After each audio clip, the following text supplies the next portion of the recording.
Let's try getting another video for the night. Here we go. Here's some quotes. It seemed that the observer collapsed the wave function simply by observing. However, the observer was a piece of machinery, not a person.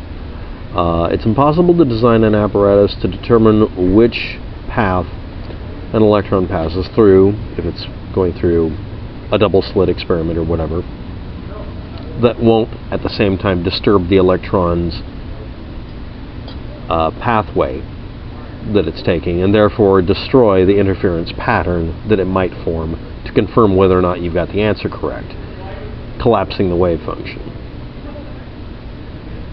What the hell does that mean? Okay, if you test something that's the size of an electron going through an experiment with anything very large, it will very, very likely have an effect on the path of said item, because electrons normally orbit atoms. So if you cause one to be released into an environment and then test it, simply by manipulating the environment, you will disturb the pathway. This is under very specific conditions.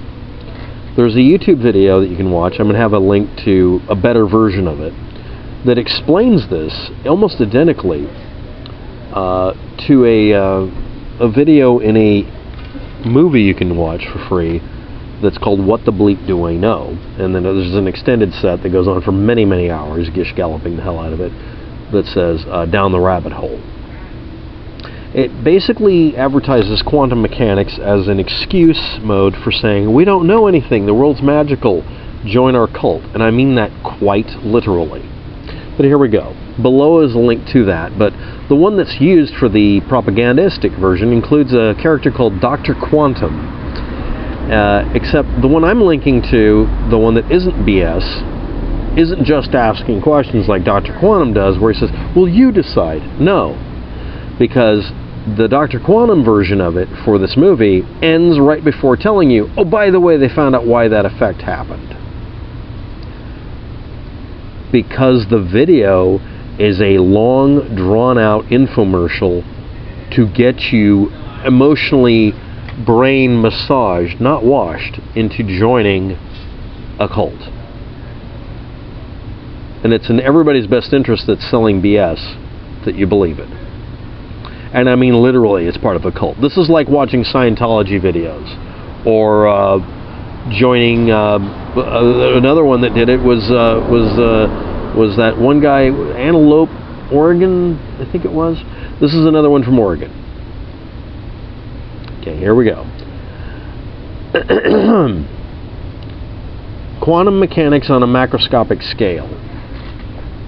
Not exactly. Here we go. Let's set the rate of photon or electrons being produced by a piece of equipment firing out from a source. Reduce so that only one photon or electron is entering the experiment at any one time. And it's taking one of two paths. It's actually at that point not really doing that. This is where we actually get into the complexities of the experiment. If you're looking this up, you're watching a video explaining it. The idea here is really simple. You set up a source of some sort of energy, in this case electrons, photons, whatever, something tiny that can be easily influenced. And you aim it on purpose in a scattering manner towards some sort of plate, a barrier, and cut two slits in it. Cover one of the slits. If it goes through here, something that was discovered is that you end up with a pattern forming on the other side that looks like whatever pattern there was for the slot or shape. It could be a dot or whatever. And if you did it to the other one by covering this one and then uncovering the other one, it would form the same pattern on another part of the target on the other side, which could be any material or object you want. However, if you open both of them, it would produce an interference pattern, the same way you would get if there were just waves going through of some sort. So, by doing the experiment, you find out that doing the experiment with one opening or another open, you would get what look like particle effects. But if you open both of them, they would tend to interfere with each other. And if you tried to make it to where you could cheat and make it to where it didn't do that, so you could reduce the amount of electrons or photons going through, so you could see the pathway it took, it would go back to doing some other behavior entirely. Well, that means it's observing you and it's consciously aware of you, or you're influencing it by inner zonk. That would work, except the observer which is the word that's misused here, was a piece of equipment detecting the path being taken by the electron or photon. Ignoring quantum physics or woo, it wasn't a person. So the assertion in the video done with this character, again, Dr. Quantum, well, the observer, they're tacitly ignoring the statement of the piece of machinery. So now we're ascribing to the piece of equipment the ability to influence matter and time-space, but we use the word observer very, very prominently, showing a robotic eyeball. And I guess, it's kind of accurate, because the people involved in the making of this propaganda piece could say, well, we didn't indicate a human being. They implied it strongly. It's the whole point of the whole thing. You can manifest your destiny, not by taking classes in a subject or getting good at something, but just by willing it.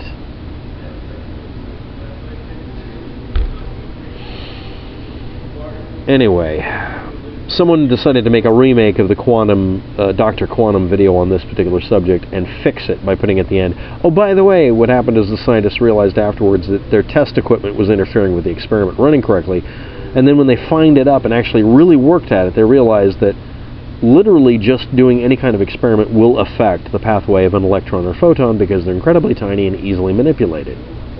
Because they are. At that scale, if you're testing the probability of it hitting a perfect spot. But it did show something more important. When subatomic particles, or photons, electromagnetic energy, moves through time-space, instead of sitting still, it tends to behave like a combination of particles and waves. I'm using my wording a very specific way because a lot of you who know anything about electromagnetism are aware of the fact that electromagnetic waves are both a magnetic field and an electric field at the same time. They're not mutually exclusive. In fact, it's very hard to separate them, almost impossible, except at low frequencies. Almost impossibly low. So if we can be comfortable with that kind of duality, we should be able to be comfortable with the idea that matter and energy, since they're transmutable, could act like each other under certain very specific conditions like this. Yeah, that's kind of where it goes. But anyway, the double slit experiment this is based on talked about the uncertainty principle, which is that you can't, they figured out by just sitting there and thinking about it a little while, that they really couldn't conceive of a way of testing whether the light went, the idea is you're producing photons or electrons. You can technically make photons or electrons, mostly electrons, come out one at a time, so that when it goes through the double slit, it would have to go through one or the other. And then the idea in the Dr. Quantum video is, well, by observing which one it goes through, it figures it out and you can affect it. No, it's because by testing it, there's only a few ways to test it. This was ignored. The main methods for testing it are, 1, detecting the magnetic signature, electromagnetic pulse as it goes through one of the two slits, which means it's got a coil of wire on it and an amplifier, and that's going to affect it and deflect it. The other method is to hit it with light beams and see if it interferes with the light flow. That was also an experiment that could be done. An electron moving through time-space is affected by light because a light is a packet of electromagnetic energy, and of course it would distort its pathway. The fact that it did such a specific thing as draw it specifically to the one you were testing at the time is an interesting thing. They found out that no matter how many ways they tested it, they couldn't at the same time show an interference pattern, the wave-like behavior, and test to see which one the particle was going through. Even if it was going to just a little bit of testing, it would just interfere with it. Other things would also interfere with it, like a magnet in the next room. Yeah. Basically, it was just simply an example of us having a limitation, and from that we have to extrapolate things. But it did imply something interesting. Is it possible that particles moving that are subatomic could behave like wave and particle? The fact is yes. In fact, they should.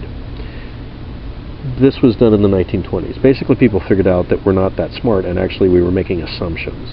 This simply taught physics a new lesson, and we learned that we shouldn't assume that things that we assume are a particle really are, or assume that waves are just waves. They could be interchangeable, and in case you didn't notice, that was the 1920s. Later on, we figured out matter and energy are transmutable back and forth, too. It's an example of matter and energy being basically the same thing. Now this does go into quantum physics and that sort of thing, which refers to the quanta, or minimum amounts, or as Feynman put it, lump of material or lump of energy. But I'm not addressing that. What I'm addressing is the video in the WTF Do We Know, or What the Bleep Do We Know movie, misrepresented the situation by ignoring the answer. It asks a question and then deliberately withholds the answer. And it deliberately avoids giving you correct things to look up. It's not the double slit experiment. It's also referred to as other names. But you have to look up several of the different sources for the information. And most of them aren't very clear because they're talking about it a different way. They're not trying to talk about the punchline, basically. So I've linked to Richard Feynman's entire speech on it, teaching at a class, and linked to the point where he explains the part that was left out by Dr. Quantum. And another video where somebody redid the Dr. Quantum video, his own work, and included the answer as well.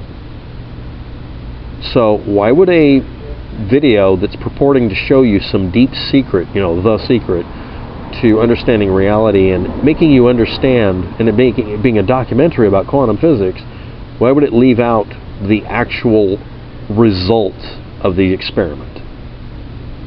Because it's lying. Omission is lying in this case. Sorry. If you wanted to find out why I'm bad-mouthing it, I'll give it to you now. This is an example of quantum mysticism. It's been criticized for both misrepresenting science and containing pseudoscience, and some of the scientists that were interviewed were quoted out of context, one of them specifically very, very badly. Others weren't really scientists. Some of them have less training in the subject than I do. Almost all of them that were not in either category were members of a group of people promoting a specific cult leader. And that is the entire purpose of it. It is basically a gigantically long infomercial, faking being a documentary on quantum physics, misrepresenting it, or ignoring facts, just asking questions and giving dumb looks. They used examples of quantum physics, or bad examples of it, to show the viewer that the universe is far more weird and complex than your basic human perception or intuition would lead you to believe, thereby telling you that your intuition and your perceptions are wrong. At least it got that right. Then attempts to convince the viewer that since quantum weirdness could be real, really strange, and still be real, because photons and electrons are presumed by that one, for instance, to be magic that's self-aware, then you should have an open mind to somebody who claims to be a 35,000-year-old mighty warrior spirit from Atlantis. Don't look behind the production curtain for the What the Bleep Do We Know and its 2006 updated DVD version Down the Rabbit Hole.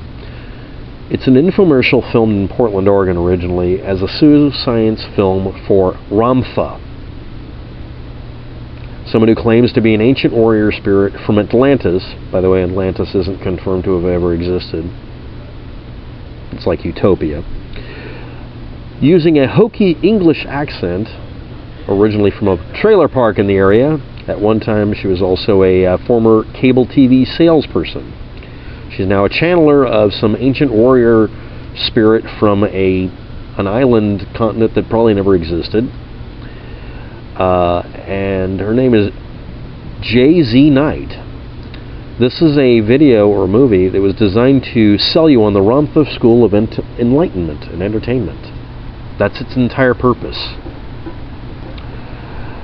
Anyway, I'm going to include information below if you want to look up the double slit experiment. But plain and simple, it was an example, an object lesson in experimentation showing its limits. And an experiment that showed us that we may never really know the answer to a simple thing that seems so tantalizingly easily tested because of our own dumb, clumsy, all 10 thumbs way of doing things, because we're in the macroscopic world testing things that are below the scale of a hydrogen atom. As you might imagine, that should have been obvious at the time, but people didn't get it. That's all. We just learned a lesson. and someone doesn't want you to learn it either. Thanks for watching.